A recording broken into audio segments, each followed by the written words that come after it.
नमस्कार, आप देख रहे हैं न्यूज 24। आपके साथ मैं हूं रवि ठाकुर। देश में इन दिनों एक मुद्दा सियासी गलियारों में खूब सुर्खियां बटोर रहा है और वो मुद्दा है सनातन का मुद्दा। 24 के आम चुनाव में भले ही अभी देरी हो, लेकिन 23 में ही 24 को साधने की तैयारियां तेज हो चुकी हैं। एनडीए और विपक्षी गठबंधन इंडिया ने अपना पूरा जोर लगा दिया है।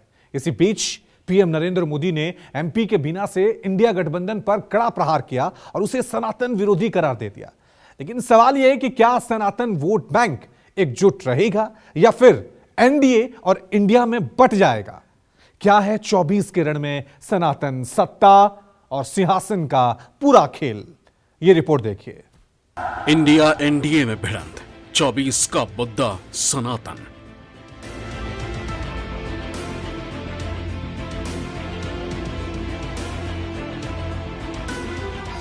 ये घमंडिया गठबंधन, ये इंडी अलायंस उस सनातन संस्कारों को, परंपरा को समाप्त करने का संकल्प लेकर के आए हैं। 80 करोड़ को साधने का प्लान, सनातन पर छिड़ा घमासान।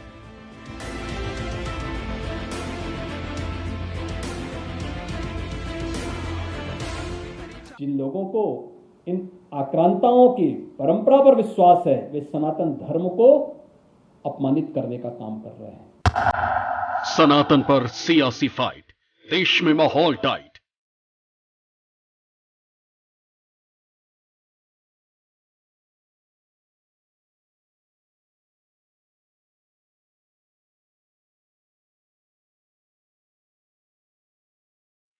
ये वो लोग हैं जो प्रभु श्री राम के मंदिर में चंदा चोरी का काम करते हैं। हमको भाजपाइयों से नहीं सीखना है हिंदू धर्म और सनातन धर्म। 24 का सियासी रण, सनातन सत्ता सिंहासन।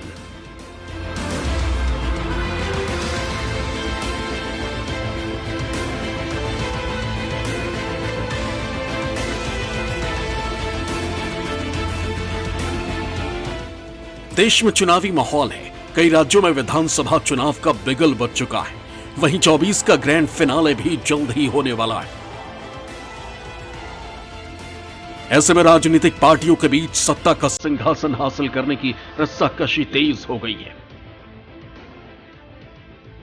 एक तरफ विपक्षी पार्टियों का सामूहिक समूह इंडिया गठबंधन है, तो वहीं दूसरी तरफ पीएम मोदी के नेतृत्व में एनडीए गठबंधन। दोनों ही दलों ने राजनीति के अखाड़े में अपनी पूरी ताकत झोंक दी है। बैठकों का दौर जारी है। चुनावी रोड मैप को लेकर मंथन का दौर चल रहा है। लेकिन इसी बीच एक मुद्दा उफान मार रहा है और वो है सनातन। वो सनातन जिसके देश में 80 करोड़ से ज्यादा अनुयायी हैं। ये वो ताकत है जो जिसके पाले में गई उसकी जीत तय है। इंडिया गठबंधन के सहयोगी दल डीएमके के नेता उदयनिधि स्टैलिन ने सनातन को लेकर विवादित बयान दिया, जिसके बाद से ही सियासी गलियारों में सनातन का मुद्दा हावी है। बीजेपी जहां एक ओर इंडिया गठबंधन को हिंदू विरोधी बता रही है, तो वहीं दूसरी तरफ इंडिया गठबंधन के नेता इस मुद्दे पर चुप्पी साधे हुए हैं। वहीं अब पीएम मोदी ने भी सनातन के मुद्दे पर विपक्ष पर करारा हमला बोला है। मध्य प्रदेश के दौरे पर गए प्रधानमंत्री मोदी ने एमपी के बीना से विपक्षी गठबंधन पर हमला बोलते हुए कहा कि ये घमंडिया गठबंधन देश को पीछे ले जाना चाहता है। साथ ही कहा कि ये गठबंधन सनातन संस्कृति को खत्म करने का एजेंडा लेकर चल रही है, लेकिन भाजपा ऐसा होने नहीं देगी।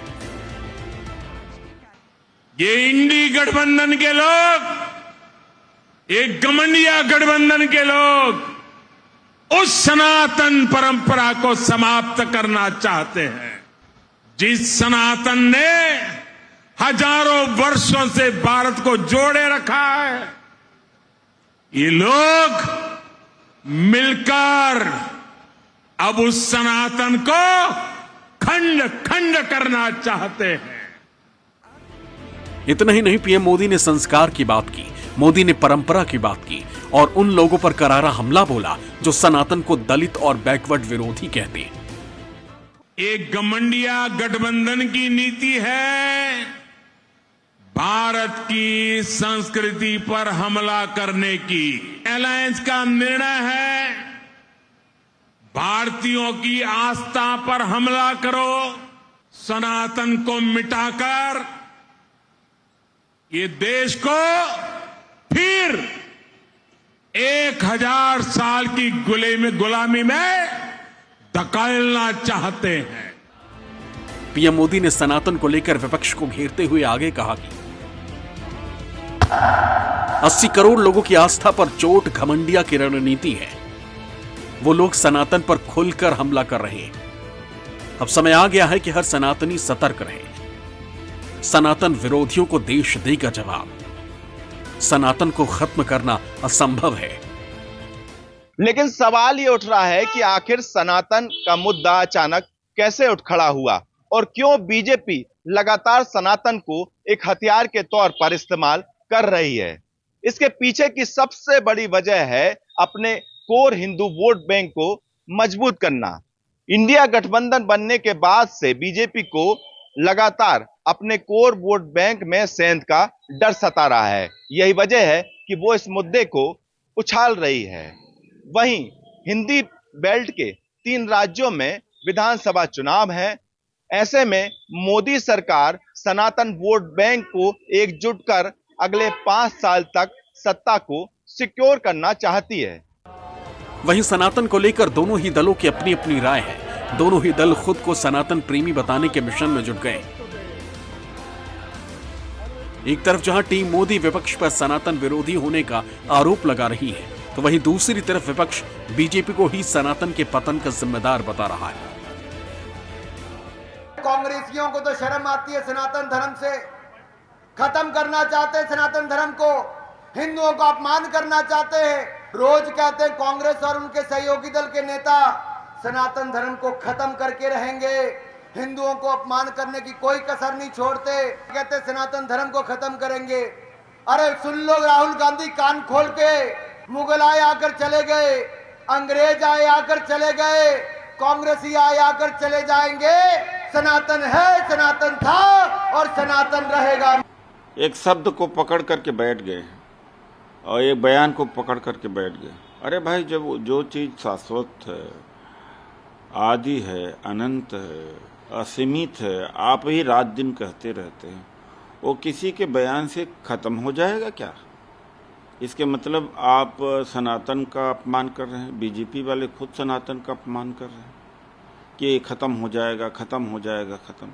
तो सनातन के खिलाफ तो ये खुद ही है, हिंदू धर्म के खिलाफ खुद ही है। भारत के बारे में प्रश्न उठाए जाते हैं, भारतीयता के बारे में प्रश्न उठाए जाते हैं, सनातन धर्म पर प्रश्न उठाए जाते हैं। ये वही लोग हैं जो कभी राम के अस्तित्व पर भी प्रश्न उठाया करते थे।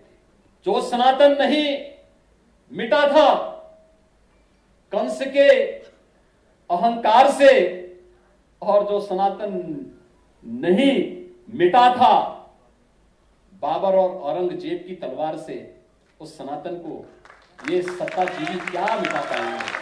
कोई भी धर्म, में बार बार कह रहा हूं, उसको इसके आधार पर होना होगा।